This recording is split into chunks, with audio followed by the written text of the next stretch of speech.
Hello, welcome to 15 Minutes of Consulting Best Practices. My name is Maria Isabel Rios, and I'm joined by David A. Fields. Hello, David. Hello, Maria Isabel. It's nice to see you. Happy Monday. And to you. I hope that everyone who is listening or chiming in, whether live or on replay, is safe. It has been a devastating past week in the East Coast of the U.S., so hopefully everyone and your loved ones are saved as well. All right, this is a space where we answer your questions about your consulting practices. It's tactical, it's practical. Chime in as you have questions. We love also to get your input on the questions others are asking. So let's keep the space interactive in as much as possible. So Deidre, if you want, let's get us started with our first question. Yeah. And let's make you answer it. You always make me go first. All right. So Tara asks, how much time should I put into prospects who don't have a budget? All right, Maria Isabel, that's a good question. All right. How much time should Tara put in? So your prospect, thank you, Tara, for sending your question. Your prospect does not have a budget, right? In general, we advocate for you being generous with your time. Give free advice if you can, right? Maintain that relationship warm and also let people pick your brain, not at the expense of growing your business, not at the expense of your delivery, but if you can work that in, be generous, right? Be as generous as you can. If there's no budget and you know it, say you're having a context discussion and folks say, look, the problem is we don't have any money for this. And they actually don't, right? Because you can poke at it a little bit and figure out whether that's the real answer or not. Then don't submit a proposal.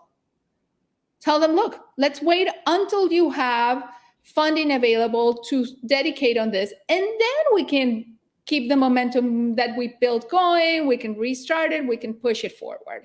And also, if your prospect doesn't have a budget and this is really ongoing, then perhaps move them to biannual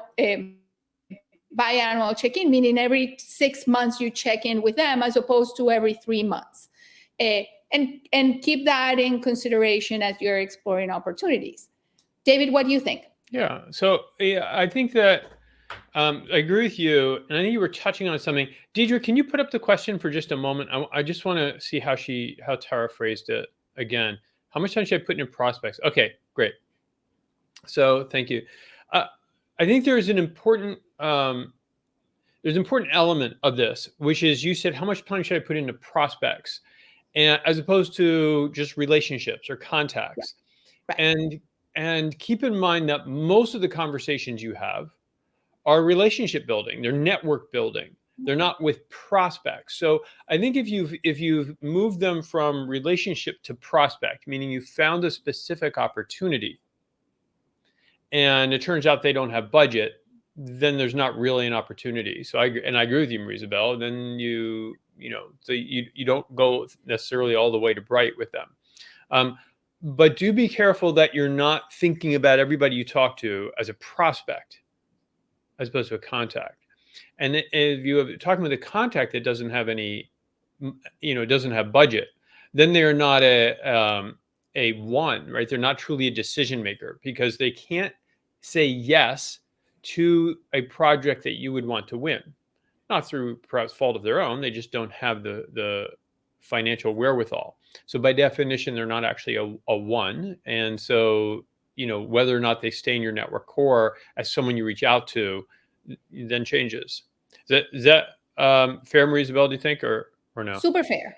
And I think be careful also if somebody says, I don't have a budget earmarked for this. That's oftentimes different than them not having any money to fund your proposal at all. So maybe that's a topic for another LinkedIn Live. So be careful with the nuance to not be too trigger happy to say these people don't have the money or assume that they do. Exactly right. Now, I don't know if who's listening because we didn't see you yet today. If that brings up any questions for you, or Tara, if you're listening, post your follow-up, or if you're not Tara and you're thinking, oh, but I have another question, just post it so we can see it and we'll answer your question. All right. Deidre, can you pull up the next question, please? Okay, so I'm going to put you on the hot seat, David. Okay. This question is from Matt. I recently started working with your client experience review worksheet. Okay. Good job, Matt. How do you typically put the review into practice? Is it a conversation with clients that you ask them verbally to give you a grade, or a survey that gets sent out, or something the internal team assesses based on their gut feel? What do you think, David? Okay, well, first of all, good on you for using the worksheet. And I can tell you're actually using it, not just pretending to use it, because that's a very detailed question. So that's excellent. So here's how we recommend you do this. It's not meant to be a survey. It is meant to be done internally by you putting yourself in your client's shoes, but thinking about a very specific project. So just think about your most recent project, put yourself in your client's shoes, and then rate each aspect of the client experience based on that one project. Now, you could repeat the exercise for multiple projects, of course, and then that may allow you to sort of triangulate in, because maybe on one type of project, your client experience is a little bit different. I mean, we have really well-defined client experience processes, but they are different for different types of projects. So, I think that's legitimate. Now, that said, I do think it's worthwhile asking for feedback from clients. I just don't think I would send them the checklist, since I think that would probably feel a bit overwhelming. There's a lot on that checklist. I also think it's important for you to not get overwhelmed or get over enthusiastic in this process, because what you're likely to find is there are 10 or 15 or 20 places where you can improve your client experience.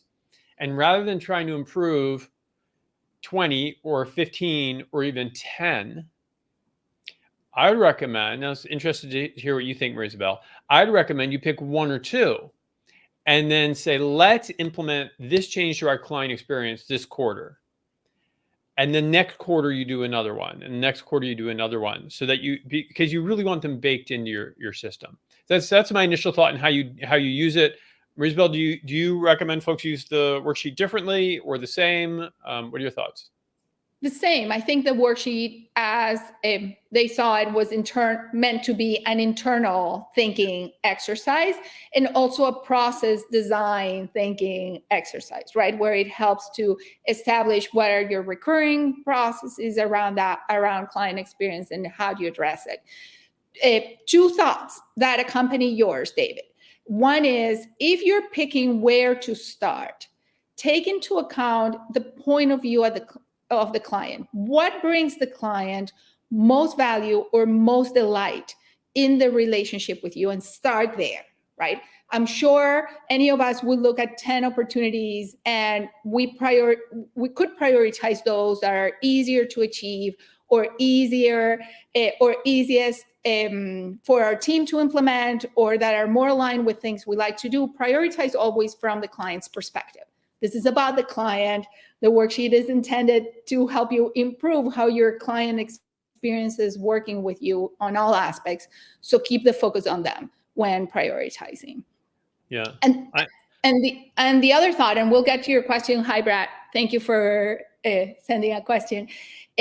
Part of it is, you can design a specific client survey that is not the worksheet, and we actually do that as well. Yes, that is absolutely true. So I agree with that. So Matt put us in an uncomfortable spot, because Matt's a client and sent in the question. Is it Brad or Bradley? You can tell us. Brad. So we addressed you. Brad told us before a couple of weeks back. Oh, okay, good. See, I'm glad Marisabel's here because she remembers. Where can we find client experience review worksheet? So if you attend the Solo Practice Accelerator, that's just one of the worksheets we hand out.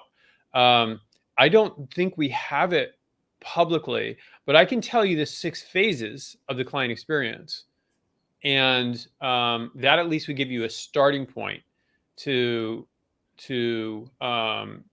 get those, go or think through it. The 6 phases of client experience are pursuit, So everything you're doing during, the business winning process, onboarding, execution of the project. We'll see if I get all six, Maria Isabel, since I'm doing it off the top of my head. The recovery. So if something goes wrong, the fifth is project wrap up, and then the sixth is follow on or ongoing. So you could think through each of those six. The client experience review worksheet has a whole checklist of really specific activities underneath that, but those six would at least get you started. The framing of it is, what is your client experiences at each of the 6 stages? Yeah. That's the central question. And that's why this is not a operational worksheet or a design worksheet. Is all about the client and what are they seeing and what are they experiencing. Yeah. Okay. Hi, John. Paid document. Yes. That one is. All clients in any program have access to it, but I'll have to talk to our team. But right now, I think that's behind a paywall. It may be not. I'm not 100% sure. Isabel, do you know? I'm with you. I think it's behind a paywall. Yeah. We'll do another check. Okay. Let's see if we can do one more question. All right. It's a long question. Is this to me or to you? Who did the last one? You did the last one. Okay. My current client wants to maximize my hours, but this feels more like contracting than consulting. I suggested aligning my efforts with the organization's demands, supporting other executives in advisory capacity while continuing to assist her team on an hourly basis without risking losing it. It is a valid consulting path, and can it effectively overcome time limitations? Okay, Maria Isabel, what do you think? Well, thank you, VR, for your question. And actually, congratulations on your client wanting more, right? The whole premise of your question is your client wants more of you. That's a spot you always want to be in. The problem when you think about time-based is there's a clear ceiling, right? And that's where we suggest, and this is progressive over time, it's not a switch that you can turn on and on, is to migrate as fast as you can from time-based to value-based fees, where the client is not paying for your time, but the client is paying for the value you bring to the table, for the expertise you bring to the table, and definitely for a level of access, perhaps, to you. But you're not getting paid by the hour or by the minute. So first thing is to separate your outcomes from time. And that's how you create the basis to scale. You don't want to be constrained in one direction or in the other, right? You don't want to be spending more time on a set of outcomes than you need to, and you don't want to have to be limited by the amount of hours in a day. Where do you land, David?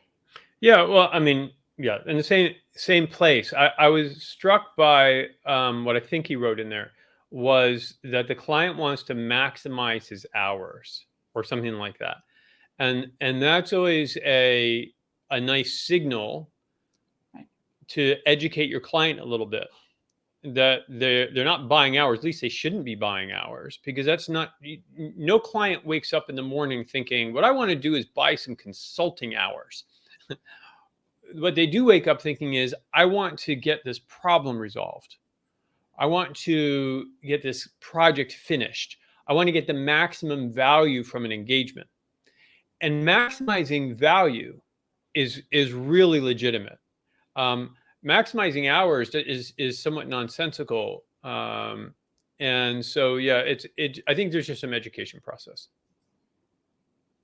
And you can effectively migrate. We have clients who have shifted their whole practice quickly. 100%. Yeah. All right. Sure. Yeah. It can be tricky. Well, okay. And look, now so instead of me launching into a whole thing on fee structures, which, I'm chomping at the bit to do, but we're at the bottom of the half hour, bottom of the hour. So, wow, that went quick. Thank you for spending 15 minutes with us. And before you go, a couple of notes. Add Monday Live to the calendar. That way you come back here. and get to see us, and you don't need to get a weekly reminder or anything because we don't send them out. If you don't get the articles, subscribe. So there's the subscribe button. And one more thing, I've been talking about this a couple times because it's such an amazing event. If you run a 7-figure or 8-figure consulting practice, look up the Boutique Consulting Forum. It's pretty extraordinary. And if you have questions, you can ask me about it also, because it is really an amazing experience. And that's it. Thank you for being here. I hope that you have a fabulous week. I hope you stay safe and sound wherever you are, and that you remember that consulting is about them. It's about your clients. It's about your prospects. So give them value and give them kindness. And we will see you next week. Take care. Ciao. Thank you.